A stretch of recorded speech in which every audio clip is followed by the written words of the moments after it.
almost 2 years ago. And when I would get something like that, I would get, really competitive, because in my head, I knew more so than ever, I have to create value and I have to differentiate myself from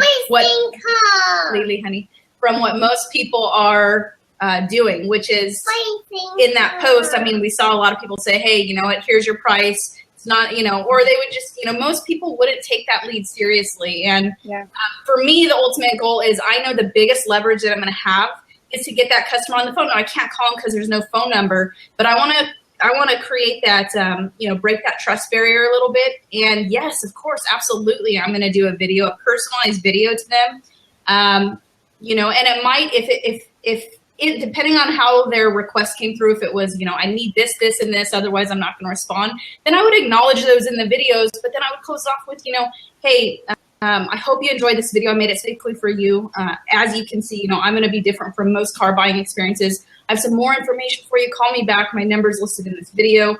And I would actually utilize kind of that tactic when I would get those. And I would get customers who lived out of state, or would drive like 6-7 hours because I was the one who cared enough to do that. And, even though it's just one car deal and it's not, that first car deal might not be a huge pounder or whatever you want to call it, you gain that customer, and that customer's going to come back to you because they're thinking like, wow, I sent this email to, who knows how many dealerships, and this is the one person that kind of went above and beyond for me. So, yeah.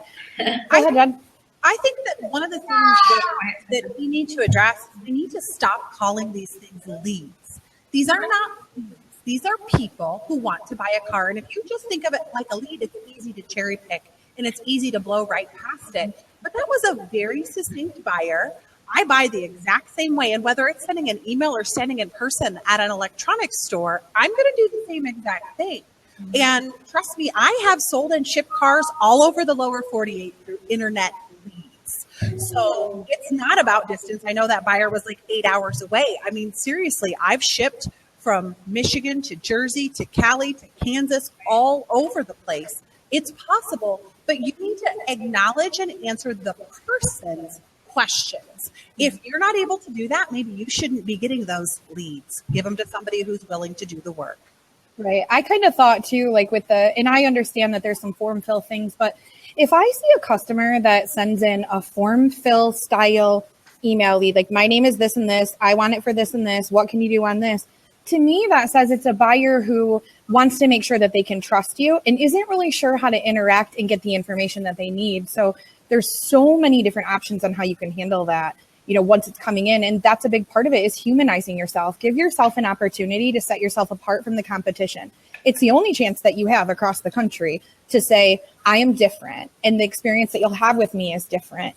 And I heard a couple of people say, and I always hear people say this, well, I'm going to pass that one because I'm going to work on some other stuff. And I just want to remind everybody that, you don't win the game by getting home runs every time you hit. You win the game by base hits that add up to a home run and a team that is backing you, and every customer counts. Right. Everyone is the same. And if you remember to treat people that way, then that experience will flow naturally and it won't even be a question. Well, I worry about what that type of attitude does as far as permeating every experience, whether it's an internet opportunity or that old-fashioned up bus. What's the difference between that and a tire kicker? A salesperson who is just willing to just walk away from an opportunity to help someone, I question that and would use that as a coaching moment as a sales manager. Right. Jim, thoughts? Oh, I'm here. How do I sound? Good. I think I found it. Okay. It looks like to the top at Top Steak had a question on there. Video straight to email or upload to YouTube. Okay, that's an Elise question. I used when I first started doing video email, I would do the upload to YouTube, and I did that for quite a while. And I still use YouTube because there's a lot of advantages that connect it with Google and video search engine optimization and so forth. But when it comes to video email, I might do something along the lines of posting certain videos to YouTube for video search engine optimization. But I typically now will upload it to another type of server of some type. I know Jim uses iJot. I use Jennifer, you're familiar with this. I use a software called BombBomb. And what it does is it basically allows you to host that video. So when the customer opens it, you can track it. It'll alert you when the customer opens it.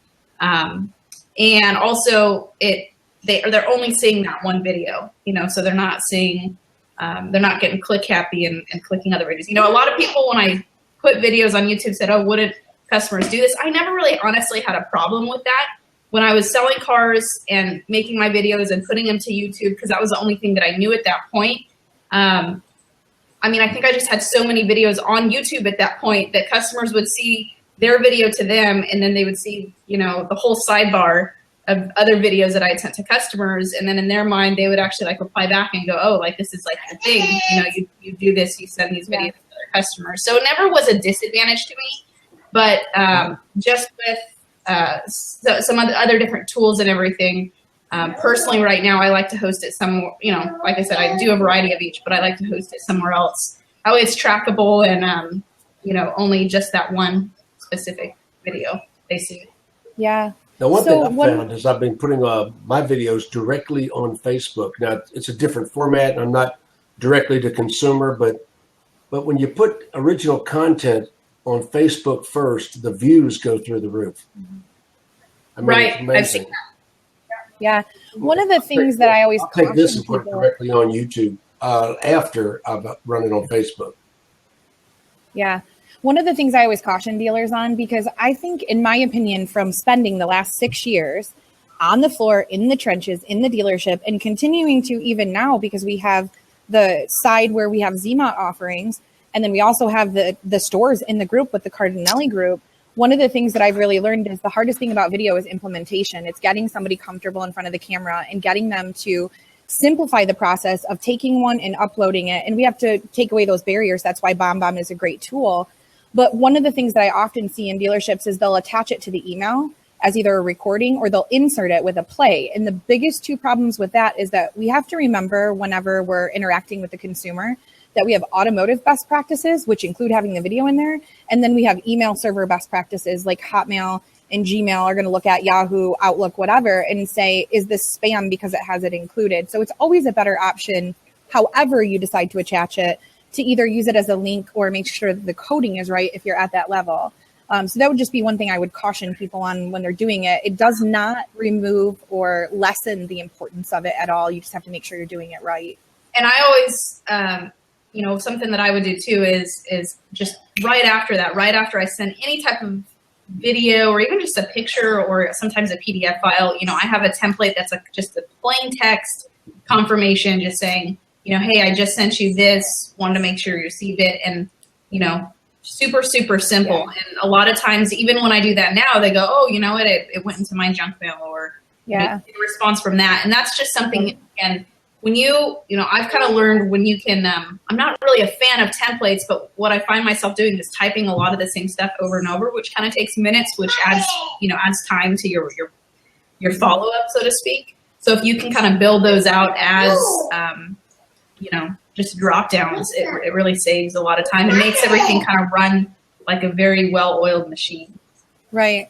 Well, that's kind of why one of the things that was really attractive to me with Zima as a dealer and a dealer-to-dealer partner, I feel like with chat being the highest conversion tool on a site, and the whole goal of us when we get an internet lead in, whether it's a phone call, however it is that it comes in, however the consumer chooses to connect with us, we're always looking for a way to incorporate the video, but more importantly, we're trying to stop the disconnect. Okay, we got the name, we got the number, we got all the information. Okay, now let's try to call them back. Let's hope that in the last 5 minutes, their world didn't change. Something didn't happen that changed that. And so if you look at chat being the highest conversion and you look at video being the only way that we can continue to do business successfully from 2016 and beyond, there's just no getting around doing it. If you're looking for an easy way to implement, that's kind of one of the things that we worked on as a team. And prior to me and Jennifer joining was that the team came out with a new product called iConnect, and that's what it does. Nothing to do with trying to pitch that product, but just saying like, We looked for an implementation solution that was simple and that didn't disconnect the customer and incorporated video. And that's how that chat to video was born. That's a huge offering. Okay, guys, how do I sound now? You sound good. You know why? You're better, yeah. Some dumb shit had 2 browsers open. That's why I was getting an echo. I mean, you see me fiddling around over here. Yeah, I'm really tech savvy. Now, notice on the left-hand side, the questions are coming in on the white space on the left. Yeah. Yeah. As a matter of fact, the famous Eric Gale just asked one. To the Top just gave us a big compliment about the guests. So notice the questions on that left-hand side. Just a little bit of this and that. Let's see. Who wants to jump out for a minute? Let Christy come in.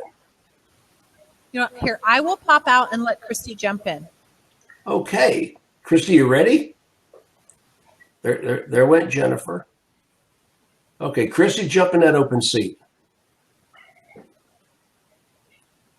Should just see a little phone on the screen. Just click I it. keep a close watch on this heart of mine. Oh, golly. At least you got your hands full with Lily, don't you? Yeah. You can see her little feet. There's a little hand right there. Hey, Jim, while we're waiting for Christy to jump on, you want to pull Lisa in real quick since she's not in yet? Oh, hey, Lisa, jump in that seat. Let's fill it up. Because what I want to talk about now is BDC or no BDC. Ooh. Lisa or Christy, jump in there. I wonder if it's not letting them on there. No, it's open. Here we kicked out poor Jennifer, and those two. Look at we're just knocking them out. I'm sure they're. It looks like they're trying to come in. Yeah, well, they're not. No, they're not trying to come in yet. Okay, Jen, jump back in that seat. Looks like okay. This is her favorite one. Yeah, she wants to be on this subject. Yeah, she's fired up. I am. And to BDC or not to BDC, here's the thing. That's going to be different for every store.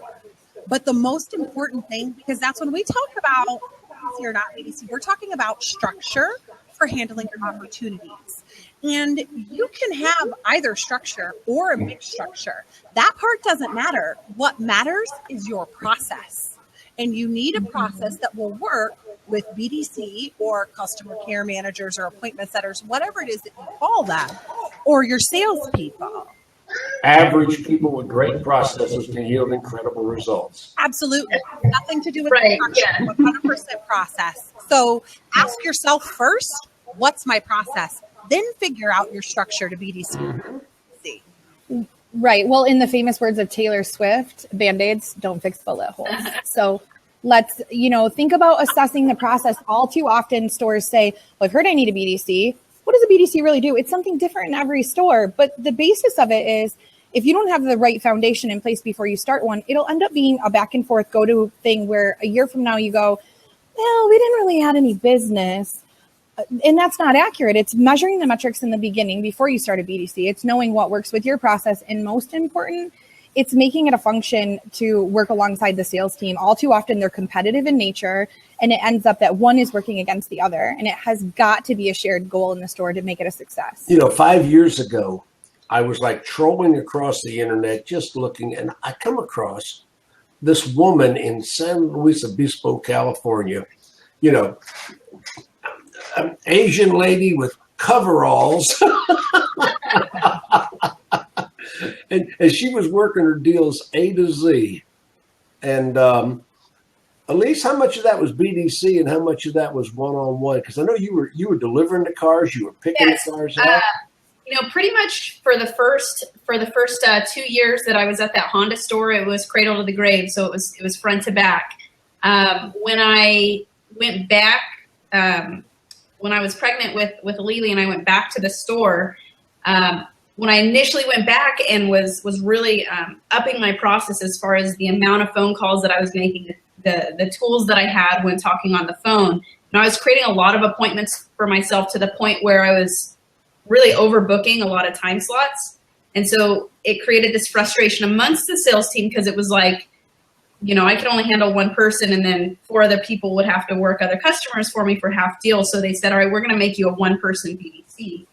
And as a whole, that's, that process that I had kind of gained and that I was utilizing worked for the entire store. But, from a personal level, what was frustrating for me was, okay, here I'm now I'm doing the same things that I would do anyways if I was working the deals cradle to the grave. I'm making the phone calls, I'm doing the videos, I'm making more than one attempts, I'm, utilizing this whole process put into place all day. And I'd be doing it anyways if I was selling cars. Now I'm kind of utilizing that process for everybody. So everybody's happy because everybody's everybody's selling more cars, more people are coming in. But really in my mindset, what was frustrating is I'm doing this and I'm staring out. I remember staring out this glass window that I had to the showroom. And you got the huddle, you have the huddle of sales guys standing right there by the door. And it kind of, it was frustrating. Were they all guys?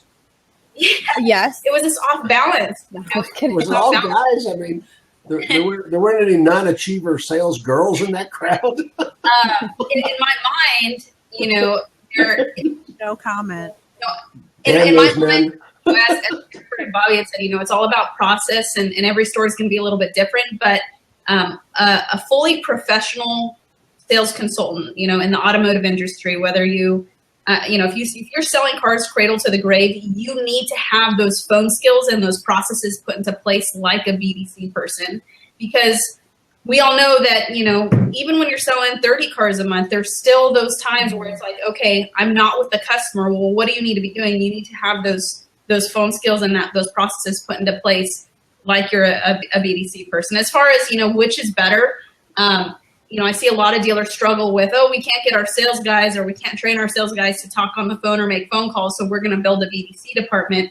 And then they build a BDC department with, appointment setters or whatever, whatever you want to call them, business development center representatives.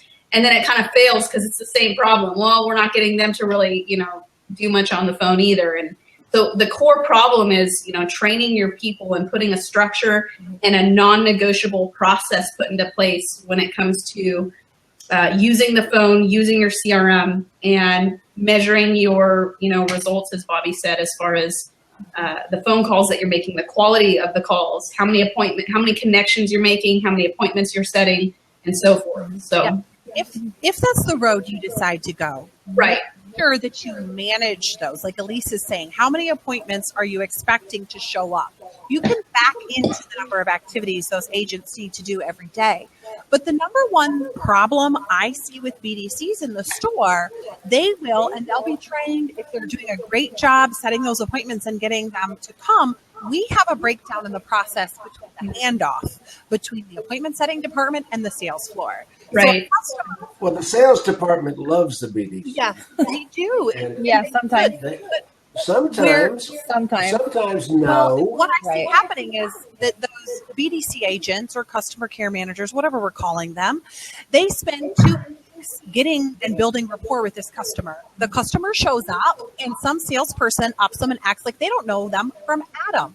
We spent all that time breaking down the hesitations and building that trust, only to have it blow up in our face. So when you're looking at the performance of your BDC, please make sure not only are you measuring sets, showns, and sold, look at your shown close. That Shown what close. do you want the problem with the actual appointment setters or in the handoff to the sales floor? We've had a lot of success with it. It's kind of crazy, but I've had a couple dealerships where we've had great success in staffing the BDC with retired airlines reservations. Oh yeah, that's great. Isn't that wild? Well, I mean, there's cities like Denver, there's cities like Atlanta that have hub airports that are the national headquarters of the airlines. And if you put in your ad, airlines reservations experience preferred, you'd be amazed. And these are generally going to be more mature women as a jet demographic. They're going to be probably 50-year-old women, but they have been trained. They're used to working the hours. Mm-hmm. They have people skills. They've already got phone training. It's amazing the kind of people we're getting with that demographic. Well, what's interesting is it's all dependent on the function of the BDC in a store because it's so different in every store. Some stores want a BDC that just sets appointments, and that's perfect. I mean, you get used to being on the phone, you're comfortable. Some of the best salespeople I've ever hired were waitresses or mall kiosk people, because it's the hospitality. You know, so you think about, if the end goal is just the appointment setting portion of it, then you look at a company like Zappos and what they did by moving their entire headquarters to Las Vegas, because they started with the end in mind, and they decided that what was going to be important to them was the customer service level and the expectation. So they moved their headquarters to a place that's filled with hospitality people, which was genius. I mean, look how much the company has blown up. On the off chance, or the reverse side, what we see a lot in dealerships is dealerships who say, well, we want to sell more cars as a result of the BDC. And in that event, you're looking for somebody who can start in a way that they can understand how a lead works, how to read it, handle the repetition that a lot of the sales staff can't handle, and all of the rejection that comes along with that. And really, for any store with a BDC, because BDC is such a generic term now, it's look at what the end goal is a year from now, break it into quarterly segments on what you're trying to accomplish, and then hire, recruit, train, and connect from there. Same thing with the training level of what you're giving the people. I believe in both methods working depending on the process that's in a store and the people that have already been hired. Can I? You know, Tammy LeBlue. Tammy's going to be one of our speakers at Battle. She's part of the Alpha Dog Squad. Mm-hmm. Matter of fact, you're all officially ordained as Alpha Dog Squad people. But Alpha Dog Squad. I love but anyway, the word squad. What can I say? You know, but Tammy LeBlue, you know, she's such a unique experience. Her dealership paid me my full fee to train one employee. Mm-hmm. I mean, it was amazing. I mean, we're talking 3 days I spent where there was upwards of $25,000. Yeah. And I mean, I've never been called into a dealership to train one employee, you know, and right. It was amazing. She made $400,000 a year, 3 years in a row as a car sales professional. And then they called me back to teach her video. Mm-hmm. And I think, Elise, you've been in that store, haven't you? No, I haven't been in that store. We were kind of working it out, and then Tammy evolved with bolted. Yeah. She bolted. Yeah. But anyway, Tammy became the number one internet department in all of Nissan. She was a number two sales. She made $1.2 million in 3 years selling Nissans before she started internet. And then they told her they wanted her to replicate herself and hire a team. And, you know, sexist as she is, she hired all women. Smart lady.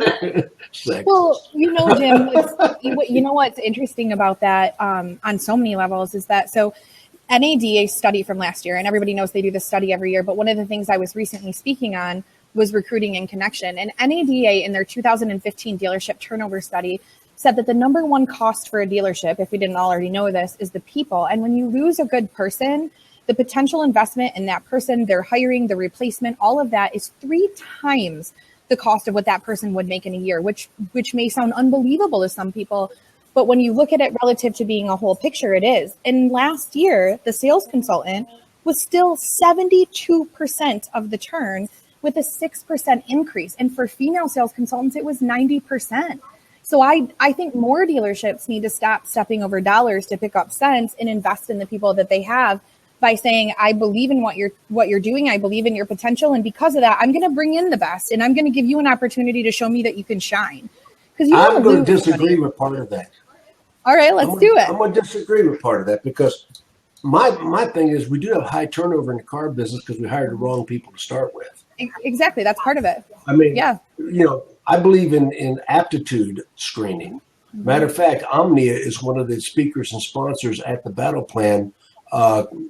Miss Carletta Clyett is speaking. Another woman speaking. My Battle Plan. Anyway, Carletta Clyett is speaking at the Battle Plan, and she's from Omnia, which is a personality assessment aptitude train. I've been using these people for 20 years. Yep. If Omni says don't hire somebody, I don't hire them. Yep. I mean, because there are people that are professional interviewers. Mm-hmm. I mean, they are really good in the interview, you know, and all of a sudden you hire them, and what do you got? So, first of all, men or women, hire the right aptitude and reject the wrong aptitude. There's so many dealerships that just looking for heartbeats that can fog up a mirror. Well, and that's what I was going to say. Even before hiring and doing the aptitude test, which is really important, and personality tests are very important. Here's the thing that I don't understand. Use your sales forecast and how many units you plan for your salespeople to average, and figure out how many chairs you need to have filled for the year. Then you can hire proactively instead of reactively. Because we are always just looking for a heartbeat, Jim, because we blew somebody out and we got to get the next one in. We don't think about that. If you're expecting June's numbers to be double of what they were last year, then you need to start looking at that in April. So you have time to hire people, train them, and get them ready to go. Elise? Yeah, I understand where you're coming from as far as aptitude, but I'll say when it comes to tests, like me as a person, I'm horrible at tests. Like, I don't know, I never really scored well on my SATs. Like, so when I think about taking a test, like, I don't know if it's just built into me where like I get really nervous and then it's like I honestly a lot of times I don't perform the best on tests. And so but I think as far as hiring the right people, that's definitely, it's like I said, there's a lot of people that interview well and so forth. But I think from what I've heard, like as Bobby had mentioned earlier, some of the best employees come from, they might not have a stellar resume. They might not have a master's degree or whatever you want to call it, but they come from the hospitality industry. That's my background. Way before the car business, I just wanted an opportunity to build, to make more money, for it to be a temporary. You were a barista, right? I was a Starbucks barista. Yeah, I worked at Starbucks. Yeah. Like $10 an hour. So, yeah. And the first two dealerships that I went to, they turned me down. They were like, you need sales experience. But I just remember at that time there was something kind of like wired inside me that I felt like this was going to be a good opportunity, and I wasn't going to give up until I got hired as a car salesperson. And from that moment on, I've never really looked back. So, but as far as right. Once you hire that person, to lose somebody, one of the reasons that I left my store, and sometimes I even wonder this, it really had to do with the direction, my mindset and the direction that I wanted to go, and the culture at the store that I was at. It was kind of like two different. I was kind of headed this way, and the culture of the store wasn't expanding. And Bobby, when I worked with you and with the Garber Group, one of the things that I really appreciated about that group was they were so forward thinking, and it was something that I wasn't. Even now, I work with dealers that have that mentality of giving your people training, giving them the tools that they need. And that's something that from the store that I worked at, it was a little bit more old school. They didn't have that put into place. And that's one of the core reasons that, that I decided to part ways. So I think you missed it, Elise. Well, and when I said test, the aptitude test is not an academic test. It's a test of whether your personality. Yeah. Okay. It's a personality, whether you and you can't cheat on it.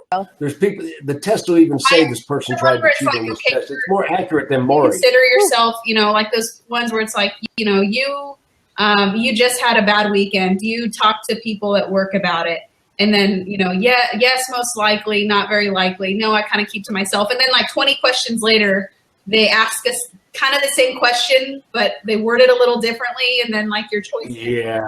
And so like that, it to me is kind of like I've taken a couple of those. Let me turn it down, honey. And I get so caught up on, oh my gosh, what's the right answer here? Because last time I answered that, I probably would do this, but it's asked. So that kind of stuff sort of throws my. Well, it's not an academic test. If you look at my business card says Jim Ziegler, CSP, HSG. Yeah, high school graduate. People say, what's HSG? High school graduate. I put it right on my card. They put PhD and shit on theirs. I put HSG on mine. I think there's two. Jennifer? Well, there's two things though that happen here, right? One is So you said, Elise, the reason that you left the thing. And what I often find is the number one reason that people leave a job, it's not the job. They're not typically quitting the job. They're quitting the person or the people that they're surrounded with in their environment. But one of the things that I think reduces that turnover and that we need to spend more time focusing on is hiring people because they're the right person for the job and not because we like them. It's way too easy to meet somebody, like them, and think, ooh, I would like them to work for me. They're really smart. Only if everybody you hire is like you, then who handles your weaknesses Right. and how do you balance their strengths? Teams need to be comprised of people that, and when I say like you, I don't mean you should hire people that you just think are terrible and you don't want to work around. But what I mean is let's hire people based on drive and ambition. Let's teach them the rest, and let's hire them because they have strengths that we don't and weaknesses that we don't, so we can balance one another on a team. That's the strongest way to make a team. And that's why those numbers are so high from NADA, because Jim, you're right. We hire people that aren't right for the job. Jennifer's right in her point that we have to do that because we're reactive instead of proactive. And regardless of gender or age, that's an issue all the way around, and probably one we could have a whole call on. One of the things, even if your entire store does not have that culture, you as a manager or a salesperson or BDC manager, whoever you are, like I've always attacked my job is I'm training myself out of a job. And that's why my teams have been so successful. And that success will permeate past it. Now, we know if the culture is terrible, that's hard to beat. But if you can be the person to start the ripple effect, do it. Don't just sit back and complain about it being bad and nobody training. You as a manager, sales manager, BDC manager, GSM, GM, take the opportunity and start somewhere to create that positive training. Every single person that has ever worked for me, with me, or under me knows that I say, look, if you want my job, I want you to take my job. Let's start training right now. And that's how we make change in our dealership. So many times managers are afraid of job security. If I help Elise become even better than she is, what's going to happen to me? Get over it. When you create a team of rock stars, you're going to keep going up and up and up. Don't be afraid of losing your footing. Use it to jump forward. Now, Velocity Sales says something on the side there, and I guess that's probably Ed. Ed's a communist. Ed Brooks, yeah. I can't see it. He said I'd be happy to hear that Auto Trader has used Omnia for years. Well, guess what? I'm the one that introduced Omnia to Auto Trader all those years ago. See, a lot of people see that I take shots at Auto Trader, not as much as I take shots at Cars.com. I really don't like those people. But I do take some shots at Auto Trader. But in the beginning, I was the consultant for Auto Trader. Chip Perry hired me when they first started the company to teach their people how to sell to car dealers. And it was at that time that I introduced them to Omnia. So, yeah, Ed, you're right. They do use Omnia, and I should be getting a commission on that, but I wasn't smart enough to do that at the time. You're welcome. I got to change the subject, ladies. What I want to do, I want to talk about a statement that I have made numerous times. About babies? Most deals in the dealership that are blown because somebody mishandled a telephone. And I'm going to say that the number one employee that blows deals on the telephone is the receptionist. Open it up. I'm interested in the understanding why behind that, Jim. Share with us. Okay. First of all, if you listen to car dealers, what does the receptionist believe it's her or his? Very few male receptionists, but let's be demographic. Let's pretend that this particular receptionist, whichever gender, believes it's their job to get the customer as quickly as possible to voicemail. Oh, it's a truth. It's a truth. Receptionists believe it's their job to get that customer as quickly as possible to voicemail and not hook them up with who they called to speak with. Number one problem. Number two problem is management and salespeople do not take their calls. They let them go to voicemail. Mm-hmm. So the more deals are blown by reception and voicemail than any other two entities in the car business. This is 40 years of experience in car dealerships talking. This is experiential. I don't have any analytics. You know, the first four letters of analytics are A-N-A-L. Yeah, but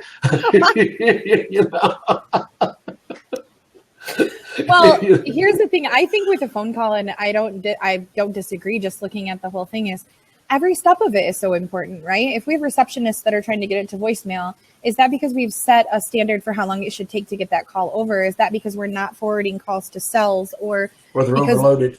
They're overloaded, right? So it's every element of a phone call, from the time that the phone gets answered to the time that a customer is handled and what they called for is addressed, and we're starting to ask our own questions.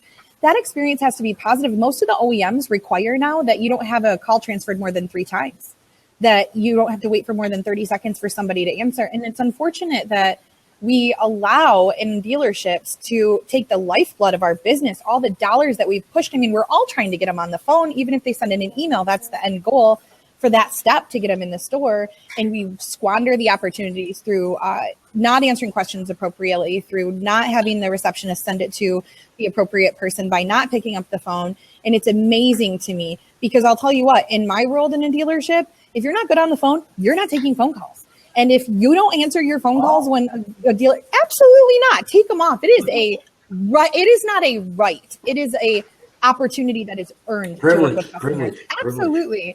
And I listen to phone calls for dealerships. I'm telling you what, I'll lose 10 pounds every day that I do that, because every phone call makes me want to throw up. It's terrible. Like, you think about who has the ability to talk to a customer on the phone, and who's calling these people back. And this is what we're pumping dollars in for. And dealerships are losing car deals all day, every day, because they aren't properly trained and they're not handling it right. Right. And we had some women that were going to be on the show. Are they in the audience? I'm looking at They're having a hard time getting, they just messaged me and said that they are not seeing the screen stuff where they could click in. We can try that. Christy messaged back and said that she's not able to click in, just listen. And then Lisa said she was having the same issue. Oh, I'm sorry. Are they both signed in with Twitter? Yeah, they're both signed in with Twitter. Do you want me to jump off again so they can try? Yeah. Okay. Okay. Jennifer's going now. We can talk about her.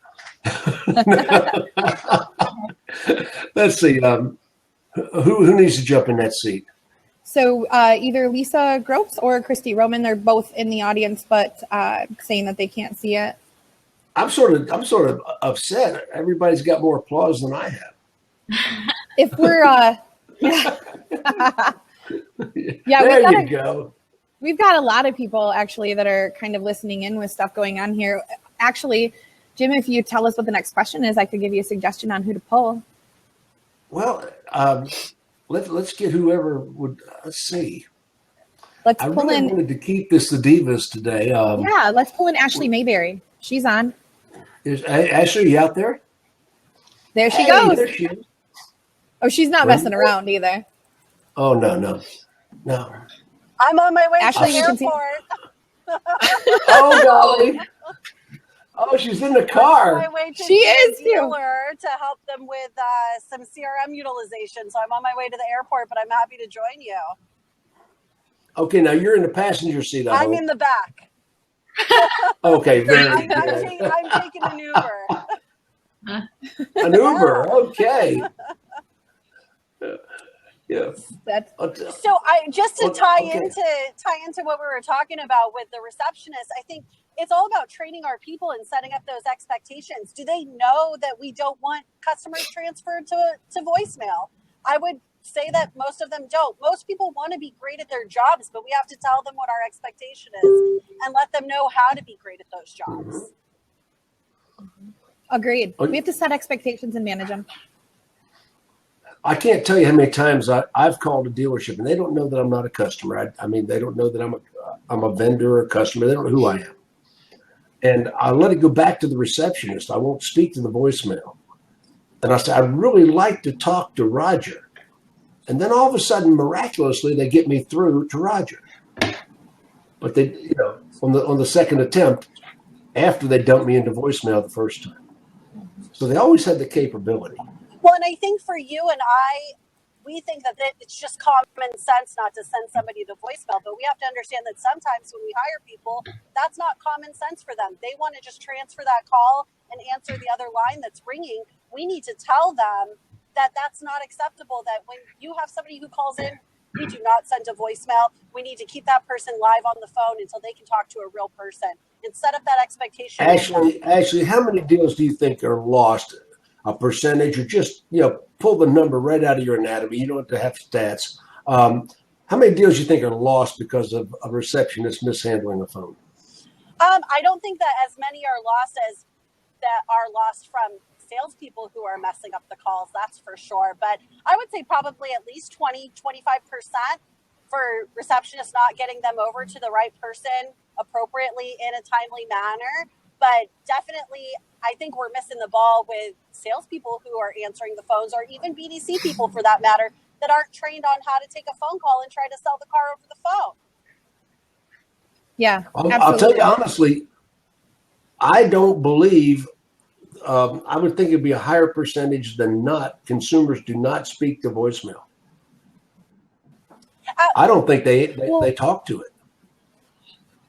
Oh, leave a voicemail for it? I never listen do. to voicemails when people leave them to me. Actually, if you're listening and you want to send me a message, right, I don't leave me a listen to voicemail either. And a lot of people feel that way. One of the things that we have to ask ourselves, being 100% responsible, is, are we giving the receptionist the tools that they need to get somebody live on the line? If they're calling, I think one of the number one frustrations for our reception staff is that they're calling over and over again to managers and salespeople who are answering the phone. And then what are their options? Their only option is to get that person over to a voicemail. So are we taking responsibility for making sure that there's somebody who's going to be available to take that call and answer that person's questions? Or are we just not answering the phone when we see the receptionist calling? Are we sending them to voicemail because we're in the middle of a deal, or we're just doing something that's more important than taking that live customer call? Angry birds. Right, exactly. Yeah. Well, yeah, right. And you kind of leave that message, and it does tie their hands on what they're going to be doing, or do they have the option to page or send it to a text message? What I would like to see, outside of the part where they kind of lose it, is I'd like to see next level stuff done, right? So you've got the ability to answer the phone, you get your phone calls under control. Then I'd like to see us have a segmented way of answering the phone for a customer who's already a customer. Welcome back, right? How do we take that message and translate it through a phone call to say, I recognize that you're a customer, I appreciate your business, and because of that, we want to change the way we're answering that call for you. Not that either one of them should be any more important in the way you do it, but I'd really like to see that kind of segmentation. And last year, was it dealer.com very nicely added that to everybody's lines without permission. But because the receptionists weren't trained, they didn't handle those calls as they came in. So we got to get this foundational stuff that we all already know how to do, implemented and executed in stores, so that we can do stuff that takes us into 2016 and does it right. And that's not me saying, oh, my opinion is. That's just, everybody knows best practices. They're not that hard. You just have to put them into place. Takes 21 days to form a habit. And one of the things I've always said is you have to inspect what you expect and make sure that you're getting the results you need. What you tolerate.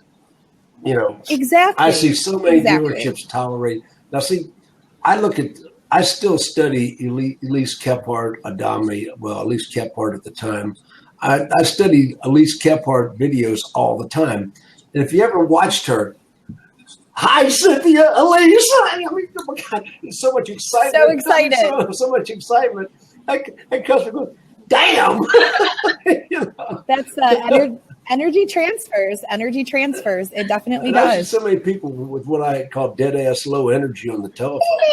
They have no animation. They've got no good voice. They're all monotone. I tell people, play like you're Emril the chef. Bam! Kick it up. Well, and with a BDC, you should be doing a phone interview first. Part of the qualifications to work as a BDC or to work, I would say, as a salesperson in this day and age, is that you have to be able to articulate. You have to be able to have a conversation over the phone and sound nice. And so one of the things we do in BDC is that I always joke about how I like to take old school charm, because I love that part of the car business, and bring it current. And part of that is, if you've ever ran a BDC, you should have a mirror in front of people. That's because no matter what we say, if we say it with a smile, it changes. Like I can say, I find it really annoying you don't answer your phone calls. Or I can say, I find it really annoying that you don't answer your phone calls. See how sweet that sounded? Side subject. Service managers. I'm consulting a dealership. I want the service manager to have a full-size bathroom mirror behind their desk. Because tell us more. Because consumers cannot be pissed off when they see themselves looking pissed off. That's a good idea. That's a good idea.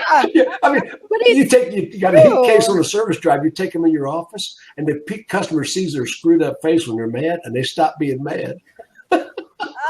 It's so true, because that mirror, you forget sometimes that your tone changes when you smile. You relax when you smile. And in any experience that we're having, we can give the same message with class and still have the same results. And that's a big deal. Mirrors are important. Well, yeah, that's why I love working with Elise, because Elise uses the video response. And I was sort of a pioneer with video in the car business. I really was. I mean, and I'm not a tech guy. I mean, I have trouble loading my computer. I got 2 browsers open. You wonder where the damn echo's coming from, But I'm not a tech guy. But Digital Dealer 2 or 3, I mean, way back, I was the keynote speaker, and I stood up in front of the audience and I held up a flip camera.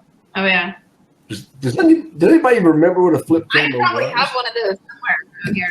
Yeah, barely. I held up a flip camera, Yeah. and I said, "Does anybody know what this is?" I may even have a flip camera. Oh my goodness, you do not have a flip camera still. But anyway, I held up the flip camera. I said, "Does anybody know what this is?" And nobody in the audience, 400, 500 people in that audience, nobody knew what a flip camera was.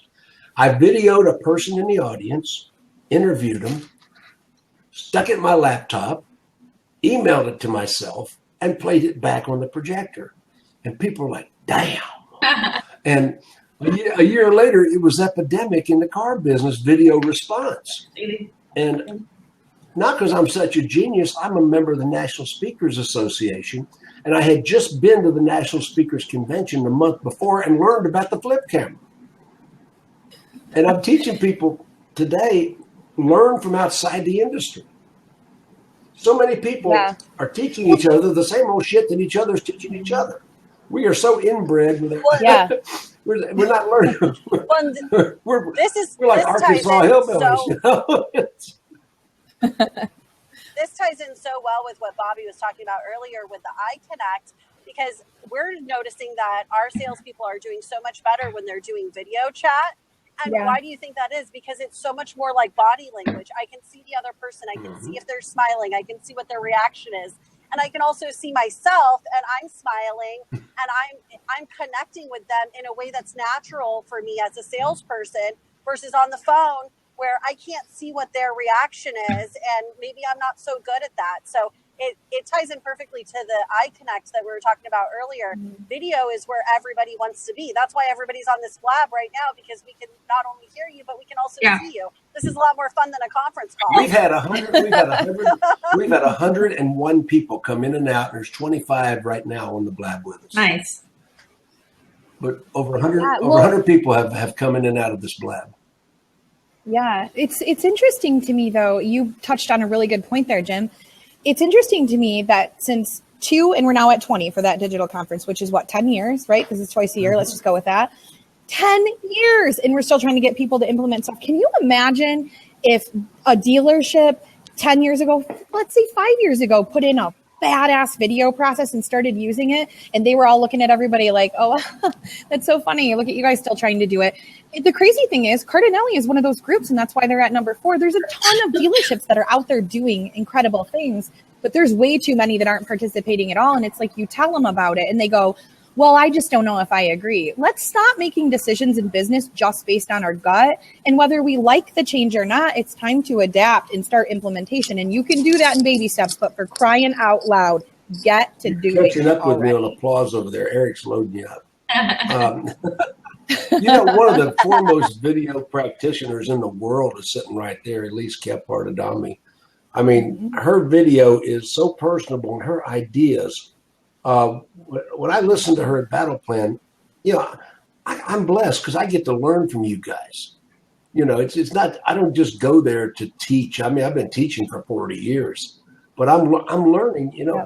Jackie B. Cooper was my mentor. He was the sales trainer of sales trainers of the 70s, and and the 80s, and but he never changed what he was teaching.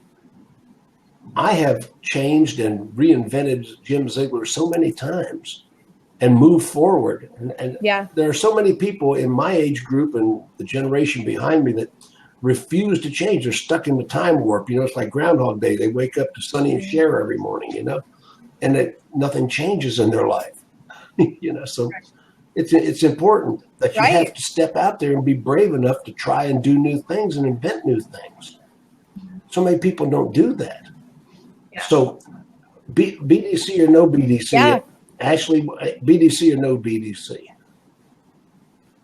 That's really going to depend on the store. So I actually just spoke at Digital Dealer about BDCs, and I, built my career on building BDCs, but I have to tell you that most stores are not ready for it. They don't need one. We're just adding extra expenses. You're an Alan Ram disciple. We're just adding an extra expense, right? And I love a BDC, but I believe that you need to maximize the efforts of your salespeople before you add a BDC. We're looking to add contacts out. We're not looking to replace it. So if you don't have a handle on your salespeople and you can't get them to make phone calls, adding a BDC is not what you need to do. You need to start becoming management driven, start driving your sales staff. And when you max them out, that's when you add on another layer of follow-up so that we can get more net, right? We want revenue generation. I'm not looking to hire 2 people to do the job of 1 person. Okay, well, Ashley, you want to jump back out and let Jennifer back in? All right. Okay, and Bye, Ashley. Hey, thanks, Ashley. I'm really upset. Bobby has more applause than I do. It's probably just because I'm so pretty. One thing that I wanted to mention earlier, and I'm glad that we've circled back to this topic, is that most people forget the development word in BDC. It's a business development center. If you don't have a sales staff that's trained to handle phone calls and you throw on a whole nother department as an expense, those are glorified operators, right? They're routing calls and scheduling things. Are you actually training them and putting the process in place so they can help you to develop more incremental car sales, or are they just handling what's already coming in? It should not just be an incoming strategy, but it also has to be an outbound strategy. Now, Andrew just said that if you don't have a BDC, then your dealership is the BDC. That's business development. Yeah, you know what? Dealership. David Kane has talked about that. A lot of people have talked about it. BDD. Yeah. I think it's interesting that everybody wants a one-size-fits-all approach, because I always have dealerships ask me, do you believe in a BDC? Do you not? I believe that that's specific to the store, their management style, and what they can support and what they can't. And if you don't have the right people on your floor, they need to be replaced first, and that training needs to be there first. I'm a huge believer in a BDC in the right store. And as Jennifer said, only for additional business, not to replace because somebody doesn't want to pick up the phone and make their 60 calls. Right, exactly. No, that's the key right there. And part of it when it comes to training, a lot of dealerships are kind of trying to put this Band-Aid together of a BDC for that exact reason, because they can't get their salespeople to make phone calls. But, as I mentioned earlier, a true professional, needs to be good with customers face-to-face when they're working deals, but they also need to have that, that skill set. And if it takes training to get there, they need to have that skill set on how to talk on the phone. And in some of my trainings, I've talked about the separation of that. It's a left and right brain side thing where some people are better face to face, but you put them on the phone and it's like you don't have that face to face connection, which for a lot of salespeople, that's their biggest, their largest asset to what they do. So you put someone on the phone, you're not working with someone face to face, and that's why it's a struggle for a lot of people. But ultimately, when you train someone correctly and they start seeing results because they're implementing, the training that they put into place, that's really where you start to see the momentum build up. If someone gets training and they don't see results, then it's kind of like you get that person that's just like, all right, I got to make these phone calls because my manager's, making me do it. But it really takes that process put into place to where this is the process, this is how you do it. Let's put it into place. And once you start to see changes, once you see see better results, whether it's selling more cars or you're a BDC person and you're scheduling more appointments, that's what's going to motivate you to, continue the process and and keep it going. Right. I think we talked about in the forum yesterday too. Like somebody said, well, what about people who are good at one thing and good at the other? And in my dealership, I would say, even if we stopped looking at it as BDC and salespeople, and we stopped saying, oh, the salespeople just don't want to make their calls, or oh, they don't want to do this. What if we started training people in the store in segmented things and saying, you rock on the phone. You're in charge of phone calls. You live on this team. You're so good in person. People love you. You got the art of the close down. You live on this team.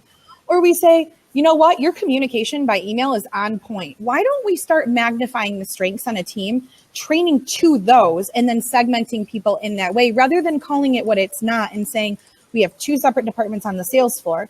I believe you could take a BDD, which is a business development dealership, right? If you don't have a BDC, and make it wicked amazing and super successful. If somebody took the time to segment those things and train based on them, it wouldn't even be a question of if it was a separate department. Everybody would be unified. Okay, I'm going to give a question to everybody here. Ready? We'll start with whoever wants to start. Is that your best price? Jen, go. Is that your best price? I'm shopping 3 dealerships and I want your best price. Now, you just gave me a price. Is that your best price? Absolutely, Jim. That's my best price. You are shopping 3 dealers and you know my price is competitive, which is why you're on the phone with me right now. Let's talk about the additional value that purchasing from me will give you. Go into your USP. Understand USP. I almost had a heart attack one time talking to an executive at a dealership who had no idea what USP stood for. I don't discount price ever. Me, as a manager, as a salesperson, I'll never give it up. Ever. So it's all about building value. And so I'm going to show you why it's worth that dollar. And yes, I will be priced competitively because I've done my research and I know that I have the price right. I have an answer for that, but I'm going to let you guys go. Bobby, is that your best price? I mean, come on. Such a best price. Yeah. So here's the thing. It's not a one size fits all option. You can say to a customer a couple different things, right? One, we don't mark up our vehicles in the thousands. We mark them up in the hundreds when we're posting them online so that we have room for flexibility. But please know, because we respect the research that you've done, we've already offered an incredible price for you. My goal, so here's the thing with, is it your best price? You have to get around that question and still be able to answer it. Does that make sense? So I have to acknowledge your question. I have to give you, I know that the price that you saw online, you might not believe in because we've taught you not to. But that price is available to you. That's something that you have the option to come in and purchase it for. Being careful, though, that when you start to discuss price that way over the phone and go too far into it, you become somebody who's trying to sell on the phone. And what your goal is to get them into the dealership. It's to answer the questions and set the time. And you can go back to trade. You can go back to trim level. All those different things to get around the pricing question that they're asking you. But ultimately, is it your best price? It depends on the situation of your car deal. Jim, that's your best price? Jim, I understand getting the best deal is absolutely important. I wouldn't expect us to do business otherwise if I couldn't get you the best absolute deal. Now, that being said, let me ask you a quick question. Oh, that's a Sean Bradley word track there. This new Ford Explorer that you're looking at, if you could buy it anywhere you went for the exact same price, who would you prefer to give your business to? And the only reason that I ask this, is because aside from price, knowing that you're a little outside of my market, I know that in order to earn your business, not only do I have to be competitive on price, but I have to go and be something above that. And I have to go above and beyond on my customer service and my value even after you do business with me this one time. And that's something that makes me different. That's something that makes ABC Motors different from your previous purchases. The best thing for you to do, and I can guarantee once you're here in person, price is not going to be the reason that we lose your business. The best thing to do is visit with me. Your presence is always your leverage. That being said, are you available this afternoon or would this evening work best for you? Your presence is your leverage. What a great line. Somebody asked me. What was that?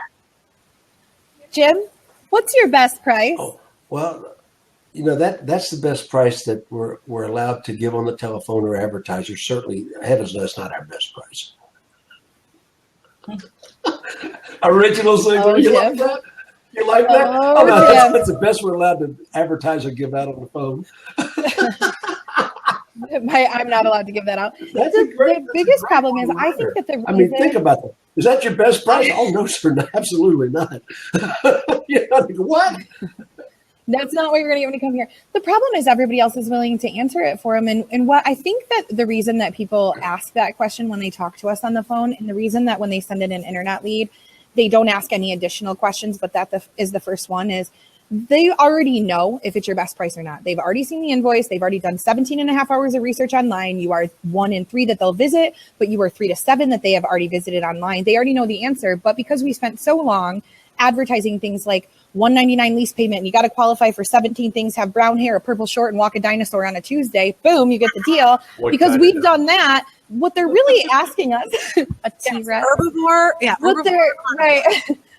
What they're really asking us is not, is this your best price? What they're really asking us is, are you lying to me online? Right. Can I trust you? And they're just asking you to confirm what they've already seen. But then you can go into the next set of things that they have. And I always tell people, focus on the trade. If you've got a trade in, you should be able to get that customer in with no problem. It is not difficult to overcome a trade-in objection on the phone. And we're almost down to the end of this thing. We started about 7 minutes, 8 minutes late, so we're going to end about 7, 8 minutes late. But the last question I want to ask is, you call the customer and they said, look, I found a car at another dealership and I think I'm going to buy it over there. What do you do? Jennifer? Well, immediately Jennifer, go.